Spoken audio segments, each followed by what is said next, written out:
അന്ധനായ ഒരാൾക്ക് പോലും ആസ്വദിക്കാനാവുന്ന വിധത്തിൽ തൃശൂർ പൂരത്തിന്റെ മുഴുവൻ ശബ്ദവും കൃത്യമായി ഒപ്പിയെടുക്കുകയാണ് റസൂൽ പൂക്കുട്ടിയുടെ ലക്ഷ്യം. ഇതിനായി 200ഓളം പേരടങ്ങുന്ന സംഘവും വിപുലമായ സംവിധാനവുമായാണ് റസൂൽ പൂക്കുട്ടി പൂരനഗരിയിലെത്തിയത്. ജനം ആർപ്പ് വിളിക്കുന്നത് മുതൽ ആന തുമ്പിക്കൈ അനക്കുന്നതുവരെയുള്ള വളരെ ചെറിയ ശബ്ദങ്ങൾ പോലും റസൂലിന്റെ 100 കണക്കിന് മൈക്രോഫോണുകൾ ഒപ്പിയെടുക്കും.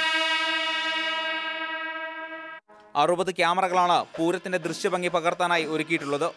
അമേരിക്കയിലെ പാംസ്റ്റോൺ മൾട്ടിമീഡിയയുടെ ഉടമ തൃശൂർക്കാരനായ രാജീവ് പനക്കലാണ് ഡോക്യുമെന്ററി നിർമ്മിക്കുന്നത്. തൃശൂർ നഗരത്തിലെ 8 കേന്ദ്രങ്ങളിൽ നിന്ന് ഒരേ സമയമാണ് റെക്കോർഡ് ചെയ്യുന്നത്. 8ഉം പൂരത്തോടൊപ്പം നീങ്ങാവുന്ന വിധത്തിലാണ് സജ്ജീകരിച്ചിട്ടുള്ളത്. തൃശ്ശൂർ പൂരത്തിൻ്റെ ഹിസ്റ്ററി ഇതുവരെ ആരും ഇത്രയും കാര്യമായിട്ട് എടുത്തിട്ടില്ല.